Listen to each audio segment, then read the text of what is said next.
I'm going to tell you guys a little bit about my story today. I just use it as an example as when you ain't in alignment, when you ain't living right, when you ain't listening to your conscience, and when you definitely ain't using regret as a guideline, how you get caught up in that guilt, that shame, that remorse, you end up having bad results, and how it all comes back around to bite you. That karma builds up, and the universe and God has a funny way of showing you in the end. So my freshman year in college, playing football, playing baseball, I have a solid football season, everything going good. I'm in best shape of my life. Tore it up with my boy all summer, just busting behind. You know, he's straight up dude, living right, playing right, total alignment. So me getting with him was a blessing, and I showed up ready to smash everything. Get through football season, do all right, play well individually, whatever. Go through baseball season and it just clicks. Great season, tear it up. First team all league, rah, whatever. Got some pro teams looking at me. Go to some workouts. Cincinnati Reds come work me out. My boy Zeph Zinsman, we get a little private workout. Me and him go out, hit bombs. We tear it up. They love us. Whatever. So I get hooked up to go play on this fat summer league team. One of the top 3 summer leagues in the nation. All these D1 dudes, all these studs, all these guys are going to get drafted. They send me down to San Luis Obispo, Cal Poly. Unbelievable. It's heaven. Gildo's in absolute heaven. I get down there. They actually don't even have a place for me to stay. Some got mixed up with the dates and the communication. They don't got a pad for me. We're staying all in the dorms. We're going to stay in the Cal Poly dorms, but Cal Poly ain't got out of school yet. They're just finishing up finals week, so they're still full. So I get set up with these super square dudes, whatever. Cool, they're ball players from Utah, Dixie College out there. A pitcher, a catcher, and a stud shortstop. I'm a shortstop. So whatever, it is what it is. But I don't got no place to stay, so they stick me with these dudes. I'm like in a side room. I don't have no complaints. I'm super grateful. I'm loving it. San Luis, man, beautiful. So all the college heads are down there. They're absolutely bashing. We're down there. It's like a week before the season's going to start. It's really low-key, kickback environment.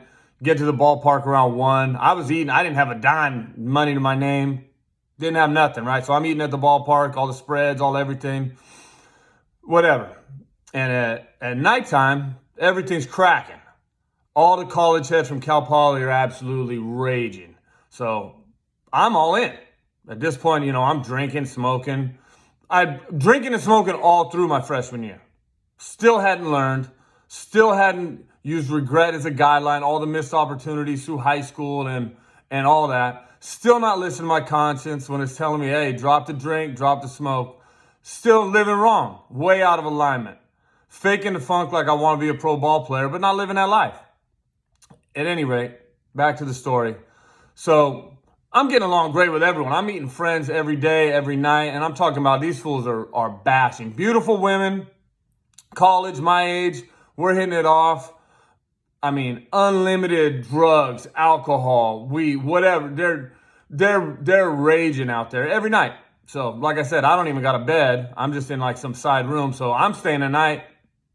I'm meeting girls, not even on some crazy player stuff, but I'm hooking up with a girl here, a girl there, staying the nights. It's a place for me to crash, wake up. I mean, there'll be a couple doors down or somewhere in the building from the pad I'm staying at with these fools. At any rate, not living right. So through that, we get to going into season, right?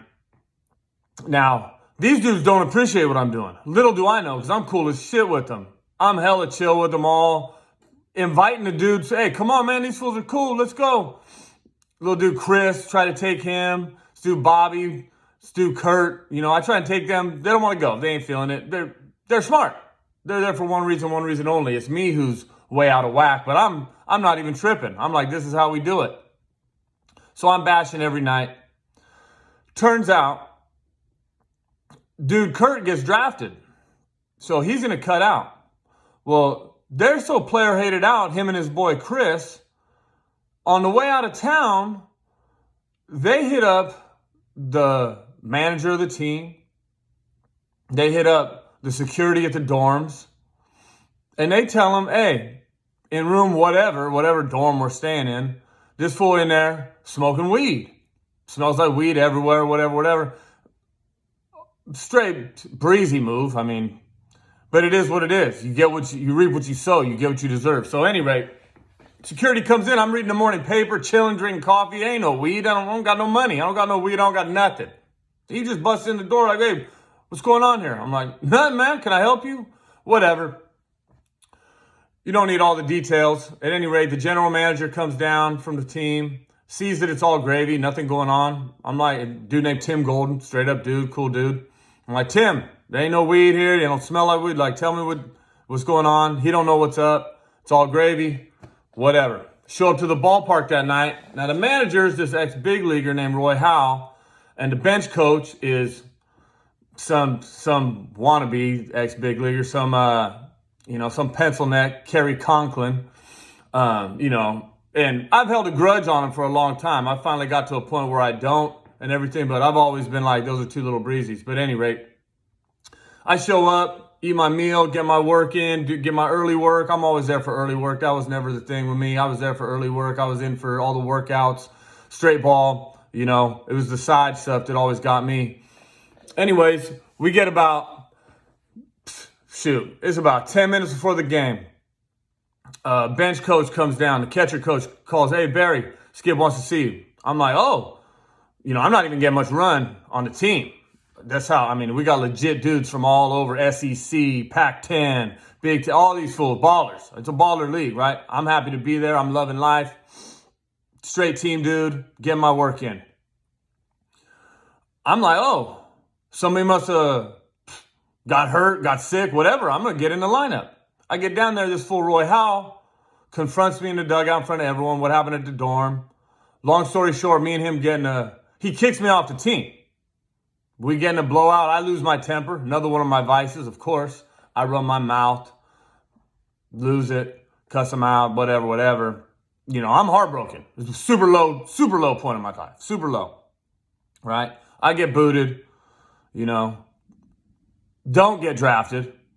I didn't even know, but Cincinnati Reds were supposed to draft me between like the 20th and 30th round. So through self-sabotage, that don't go down, right? It wasn't meant to be because of the person I was.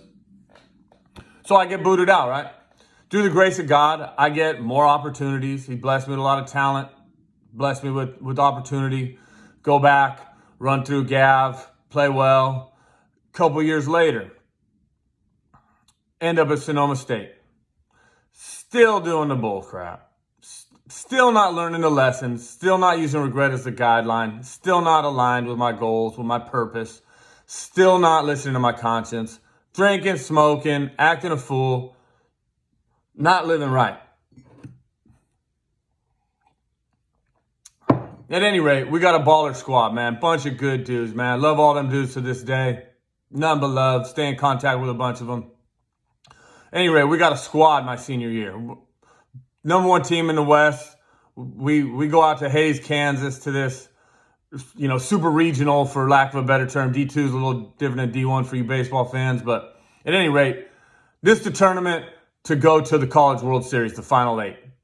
We're the number one seed. We don't get to play at home because of our facility wasn't up to par or whatever. So they sent us out to the Midwest, Hays, Kansas, one of the worst towns you could ever be in. Straight. I'm talking about ain't nothing but an Arby's, dude. Nothing cool out there, right? The field sucks. Whatever. We ain't even tripping. We're there to smash. We end up losing, right? There's a lot of details up in this story I'm leaving out. Just give you guys the condensed version to get to the point. But I'm drinking. I'm smoking. I got hurt in the middle of the year. I came back. It is what it is, right? Didn't have my best season. Played okay, hit about 3. You know what I mean? Played short half the year. Missed a couple weeks with a pulled hammy. Moved to third. Couldn't really run no more after that. At any rate, I'm not like some huge prospect or nothing, but I got a shot. I feel like I got a shot to get picked up. You know what I mean? Which is the end goal after I'm thinking we're going to go win this World Series. So we end up losing. And, I'm not a good loser, super sore loser, always have been. No control of my emotions, no control of my vices, no control of my drinking, my smoking. We get off the game, smash back to the hotel. We're all pissed. I'm kind of like, these fools are crying and, acting a fool. I'm not really with it. We're supposed to have a team meeting. I say, F it, man. I'm already done. My career's over. That's it for me. I'm going to the bar. I find an Applebee's, walk over there, start having some brewskis, right? My boy Sully shows up, and everybody ends up, a couple heads at least, end up showing up at the bar like, oh, Gildo, we didn't even know you were over here. Yep. So, it's an emotional time. I'm drinking some beers. Me and my boy Sully drinking those Budweisers. You know how we do with Sully. That's still my boy. Love that fool. But we decided to take it to the next level, start hitting some whiskey shooters, of course. It is what it is. Most people can act right. I'm not a fool who acts right. To get to the point of it all, end up getting in a brawl with the cops. End up throwing down with these two sheriffs, getting in a straight ruckus, tearing this hotel up, getting arrested, going to jail in the middle of Kansas. Team takes off, right? Leaves me out there. And I'm telling you, man, Hays, Kansas, don't go on vacation there. But, I got to stay in jail till I can go to court. Got to find bail. All this bullcrap, right? All because of the vices, the temper, the drinking. Never would have happened without the alcohol. You know the deal. Many of you have been there. So I get out. Obviously, again, with this, now I got a major black mark. Nobody trying to draft a fool who's fighting with the cops, getting arrested at the college baseball tournament. Embarrassed myself, embarrassed my family, embarrassed my team, my coach, these coaches who had given me another chance, right? My 100th chance. Someone always willing to give you a chance when you got talent, right? But these are good dudes, man. My boy Walt White, Johnny Geltz, D. Bell. I love those fools. Still talk to them to this day, right? But at any rate, they got to come back to California. So they smash. I get out, right? Bail out. They basically tell me, hey, don't ever come back here. I'm like, you'll never see my face again. Don't have to do no time. Had to pay some money, whatever. Take the train home, all this and that. So always wanted to be a pro ball player. Had the chance to do it. Had the talent to do it. No telling how far it would have gone. The decisions, the choices, the vices, that not being aligned cost me all that. But here's where the karma comes in. So even after all that, right, I don't get drafted. I got these check marks, but I still got one last chance. And this is how it all wraps back around. How the karma come and slap you in the mouth, show you who's boss, show you that all your decisions, all the out alignment bull, not listening to your conscience, not living right, not being aligned with the Lord, not listen to the Lord in your conscience when he's telling you what to do.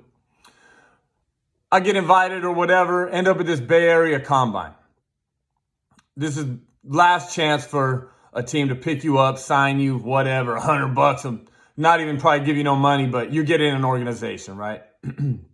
I'm 6'5", athletic, can ball, can play me short, can hit, can run, got tools. So I got a chance still, right? Show up. This is where the mother F of it all comes in, right? Show up to this deal, and guess who's the head of the Bay Area Major League Baseball scouting?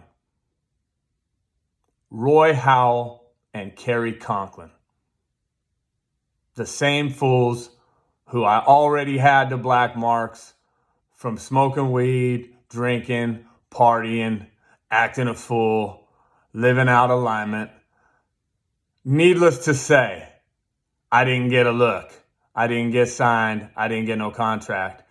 The karmic debt I had built up all wrapped all the way around when I had a million chances to live right, to get in alignment, had a million fools from Corey Shepard to Jim Gamma to John Geltz telling me, drop it, get right, you could do it. Never listened. Never listened to my conscience, never listened to my mentors, never listened to nothing but what I wanted to do. pleasing my flesh, not living with the Spirit, not listening to God, not getting right. And it all came back to bite me when the last chance I had turned out to be two dudes who weren't never going to give me a chance after I had blown the first one. And that's what it all comes down to, man. Your mistakes, your regrets, the guilt, the shame, that's the guideline for your life. Don't do the stuff that has guilt, shame, regret attached to it. Your conscience will guide you to not do that stuff. If you ain't living right, you ain't playing right. So if you ain't playing right, you sure as hell ain't living right. You can be a different dude tomorrow than you were today, yesterday, the day before. You can change it. You can turn it around. Live right, man. Listen to those mistakes. The karma you build up, you're going to pay for it.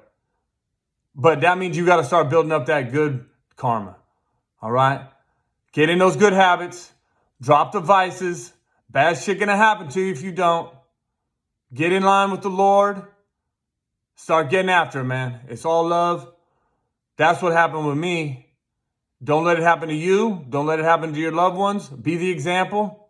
Learn from me. Learn from others. Learn from your own regrets. Love you guys. Let's get it.